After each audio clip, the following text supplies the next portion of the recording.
Students, welcome to Elite classes. तो आज का हमारा टॉपिक रहेगा to find electric field due to electric dipole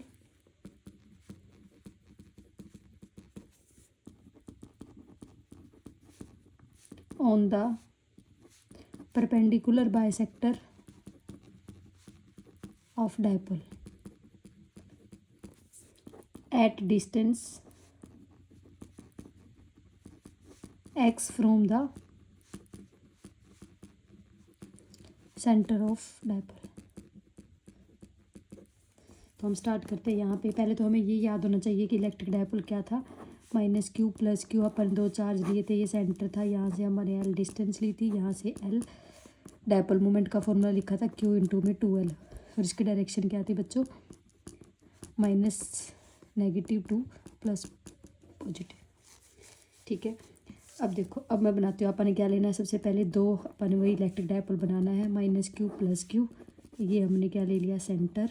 ये डिस्टेंस l, ये डिस्टेंस भी कितनी है? अब देखो, अपने को पॉइंट कहाँ लेना है? वो परपेंडिकुलर लेना है। परपेंडिकुलर बाइसेक्टर मतलब परपेंडिकुलर पॉइंट एक्सिस के परपेंडिकुलर है। तो परपेंडिकुलर पॉइंट हो गया हमारा P। ये कितनी डिस्टेंस पे? x डिस्टेंस पे, ये बोला हुआ मैंने, ये रहा। ठीक है, अब देखो, अब अपने को जैसे वहाँ पे एक्सिस वाले केस में किया था, आप सबको समझ में आ ही गया होगा। वहाँ पे भी अपन ने क्या बनाई? दोनों चार्ज की वजह से इलेक्ट्रिक फील्ड की डायरेक्शन बनाई थी P पॉइंट के ऊपर। तो यहाँ पे भी हम यही करने वाले हैं। मान लेते ये हमारा फर्स्ट चार्ज, ये हमारा सेकंड चार्ज। देखो, -q के ऊपर पॉजिटिव, पहले तो इसको मैच कर लो, ये कर लिया हमने। इसको मान लेते हैं स्मॉल r, ये भी क्या? Small r। अब देखो, सबको पता है क्या? -q से इलेक्ट्रिक फील्ड की डायरेक्शन किसी पॉइंट पे क्या होती है? टूवर्ड, उसकी तरफ होती है। तो इसकी E1 की डायरेक्शन कहाँ आएगी बच्चे? यहाँ। ये होगी हमारी क्या? E1। और पॉजिटिव चार्ज से कहाँ होती है? अवे होती है। तो अवे कैसे? ऐसे दूर जाए, E2। अब हम मान लेते हैं बच्चे ये एंगल भी थीटा और ये एंगल भी थीटा। लेट कर लेते हैं। अगर ये थीटा तो ये एंगल भी क्या होगा हमारा? थीटा। अब देखो, सिमेट्री दिख रही है। अगर ये थीटा है तो ये भी क्या होगा हमारा? थीटा। ये इसलिए बना रहे बच्चे क्योंकि यहाँ पे हमें ना कंपोनेंट बनाने पड़ेंगे, तभी जाके सोल्व होएगा ये। अब देखो, अब अपने को निकालना है क्या? ई नेट निकालने के लिए अपने को क्या क्या चाहिए होगी? इलेक्ट्रिक फील्ड की वैल्यू लिखनी पड़ेगी। तो यहाँ पे हमारे पास कितने तरह के इलेक्ट्रिक फील्ड है? दो, एक E1 और एक E2। लिखो वैल्यू। पहले E1 की लिखते हैं। E1 की वैल्यू क्या होगी बच्चे? E1 किसकी वजह से है? -q चार्ज की वजह से। लिखो, फर्स्ट चार्ज कौन सा हमारा? ये KQ डिवाइड बाई क्या होता है? r²। इनके बीच की डिस्टेंस कितनी है बच्चे? r²। तो ये होगी हमारी E1 की। ऐसे किसकी लिखनी है? E2 की। E2 की किसकी वजह से है? +q की चार्ज की वजह से। तो क्या हो जाएगा? ये भी KQ डिवाइड बाई इसकी डिस्टेंस भी कितनी? r²। अब यहाँ पे देखो, E1 और E2 की वैल्यू दोनों की इक्वल है। तो हम ये लिख सकते हैं, electric field E1 = E2 = E। दोनों एक साथ लिख लिया हमने। अब मैं ये डायरेक्शन अलग से बना रही हूँ। यहाँ पे देखो, E2 की डायरेक्शन कहाँ है? इधर। और E1 की डायरेक्शन कहाँ है? इधर। और नेट इलेक्ट्रिक फील्ड कहाँ से निकलेगा बच्चे? अगर इक्वल वैल्यू तो इनके सेंटर से। तो ये हो गया हमारा E नेट। ये भी एंगल थीटा, ये भी एंगल थीटा। अब हम क्या बनाएंगे? इनके कंपोनेंट बनाएंगे। देखो, ये E1 है, पहले इसका बनाओ। मैंने कल भी आपको बताया था कि थीटा वाली साइड जो भी एक्सिस होती है ना, वहाँ पे हमेशा कोस थीटा कंपोनेंट बनता है। और उसके परपेंडिकुलर कौन सा बनता है? साइन थीटा बनता है। तो थीटा के साथ वाली लाइन कौन सी है? ये वाली। तो इधर साइड E1 का कौन सा कंपोनेंट बनेगा? E1 cos theta. और इसके परपेंडिकुलर क्या बनेगा बच्चे? E1 sine theta. ऐसे ही अपने को क्या बनाने हैं? E2 के बनाने हैं। थीटा वाली साइड E2 वाला कौन सा बनेगा? E2 cos theta. और परपेंडिकुलर ये E2 साइन थीटा। अब देखो, सबको दिख रहा है क्या? E1 साइन थीटा और E2 साइन थीटा क्या है? एक दूसरे के इक्वल एंड अपोजिट। तो इन दोनों क्या हो जाएंगे? कैंसिल। सिर्फ एडअप होएगा कौन सा? ये वाला। यानी कि E नेट की वैल्यू हमारे पास क्या आ जाएगी बच्चे? लिख सकते हैं हम 2E कोस थीटा। या फिर ऐसे कर लो कि आई कैसे वैल्यू? ये ऐसे आई बच्चे। E नेट = किस किस के इक्वल है? E1 cos theta plus E2 cos theta. अब अपन ने ऊपर लिखा हुआ है कि E1 = E2 है। तो हम यहाँ पे, और इन दोनों को E के इक्वल लिखा, तो क्या लिख दो? E cos theta plus E cos theta. तो दोनों को मिला के क्या बन जाएगा? 2E cos theta. इसीलिए मैंने ये लिखा था। तो E नेट की वैल्यू क्या आ गई हमारे पास? 2E cos theta. अब इसके अंदर E की वैल्यू पुट कर दो। E की वैल्यू निकालनी पड़ेगी अपने। ये रही, देखो, ये दोनों, ये भी किसके इक्वल है? E के इक्वल। ये भी किसके इक्वल? दोनों में से कोई भी वैल्यू पुट कर दो। तो करो यहाँ पे, E नेट = क्या आ जाएगा? 2KQ divide by r² cos theta. अब यहाँ पे हम करेंगे वैल्यूज पुट।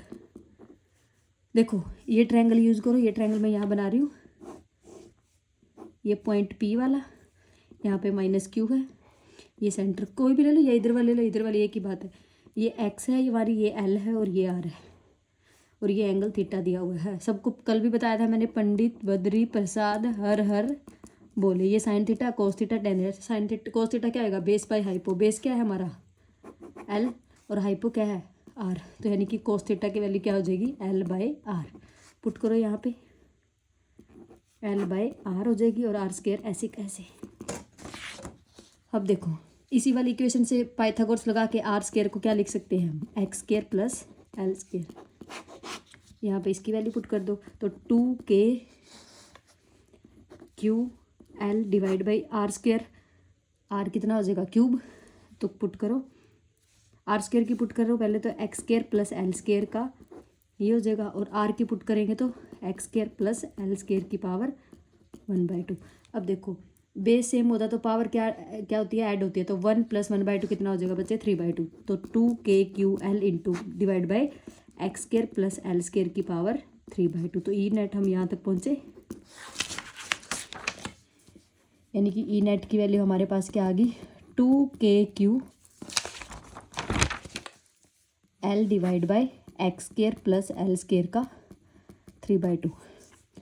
वहाँ पे भी मैंने बोला था पीछे वाले टॉपिक में भी कि L जो होता है ना बच्चे, वो बहुत ही स्मॉल वैल्यूज होती है नैनोमीटर माइक्रोमीटर के अंदर, तो इसलिए हम इसको क्या कर सकते हैं, नेग्लेक्ट कर सकते हैं। तो क्या लिखोगे L² अप्रोक्सीमेट इक्वल टू 0। तो हमारे पास यहाँ पे कौन सा फैक्टर बचेगा, सिर्फ x²। तो यहाँ पे आ गया हमारे पास 2kqL डिवाइड बाई x² की पावर 3/2। 2 से 2 कैंसिल, तो क्या बच गया 2kqL divide by x³। We know that dipole moment क्या होता है बच्चे, q इंटू में 2L। तो इस 2L और q को इसकी जगह पे हम क्या लिख सकते हैं p, तो ये क्या आ जाएगा kp डिवाइड बाई x³। इसकी वैल्यू आ गई ई नेट की। मेन बात रहेगी यहाँ पे डायरेक्शन बताने वाली। देखो डायरेक्शन समझो ध्यान से, ये बहुत मोस्ट इम्पोर्टेंट बात है। यहाँ पे देखो मैं दोबारा बना रही डायग्राम, ये -q होता है, ये हमारा +q, ये सेंटर हो गया, और ये P पॉइंट था हमारा, ये फर्स्ट सेकंड E2, और ये क्या थी E1, और यहाँ से निकला था अपना क्या ई नेट। अब ध्यान से देखो डायपोल की डायरेक्शन कहाँ से होती है बच्चे, नेगेटिव टू पॉजिटिव। तो डायपोल की डायरेक्शन किस वाली साइड, इस वाली साइड, और ई नेट कहाँ, इस वाली साइड। तो दोनों एक दूसरे के क्या है, अपोजिट। अगर अपने को इसकी वेक्टर फॉर्म लिखनी हो तो बच्चे लिखी जाएगी E net is equal to -kp divide by x³।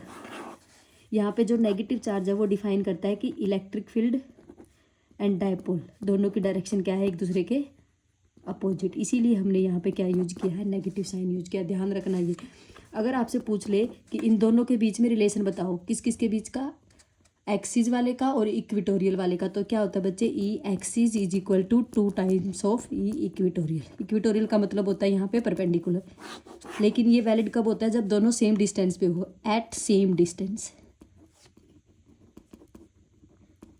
Thank you so much.